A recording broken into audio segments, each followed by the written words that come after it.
Hi అందరికీ welcome back to my channel వేదిక blogs. ఈ వీడియో వచ్చేసరికి మీషోలో తీసుకున్న వర్క్ బ్లౌజెస్ చూపిస్తున్నానండి. ఫస్ట్ వన్ వచ్చేసరికి పింక్ కలర్, ఇందులో కలర్స్ కూడా ఉన్నాయి. 372 రూపీస్ పడిందండి.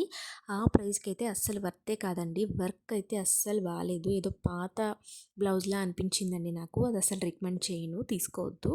నెక్స్ట్ వన్ వచ్చేసరికి సెకండ్ బ్లౌజ్ అండి. ఇదైతే చాలా బాగుందండి. సాటిన్ క్లాత్ 320 రూపీస్ పడింది నాకు. ఆ ప్రైస్కి అయితే మనకు క్లాత్ కూడా రాదండి.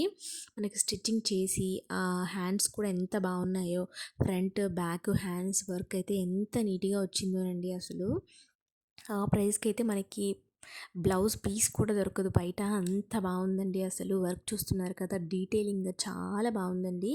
320 రూపీస్కి అయితే వర్త్ అని చెప్తాను. కలర్స్ కూడా ఉన్నాయి, సైజెస్ కూడా ఉన్నాయండి, ఒకసారి చూడండి. నెక్స్ట్ థర్డ్ వన్ వచ్చేసరికి పింక్ కలర్ అండి. ఇందులో కూడా అన్ని కలర్స్ ఉన్నాయండి. ఇది కూడా చాలా బాగుందండి. మనం స్టిచ్చింగ్ చేయించుకుంటే మంచి లైనింగ్ వేయించుకుంటాము. మీషోలో తీసుకున్న రెడీమేడ్ బ్లౌజెస్ ఏంటంటే లైనింగ్ అంత బాగోదండి, కానీ ఇదైతే చాలా బాగుందండి. వర్క్ లైనింగ్ ఒకటి తప్ప మిగిలిన అన్నీ బాగున్నాయండి ఈ రెండు బ్లౌజుల్లో కూడా. ఇది కంప్యూటర్ ఎంబ్రాయిడరీ అంటారు కదా, అసలు ఎంత బాగుందో వర్క్. 286 రూపీస్ పడిందండి నాకు ఈ బ్లౌజ్. చాలా బాగుందండి అసలు. వీటి లింక్స్ కావాలంటే కమెంట్ చేయండి, లైక్ చేయండి, షేర్ చేయండి, సబ్స్క్రైబ్ చేయండి. బాయ్.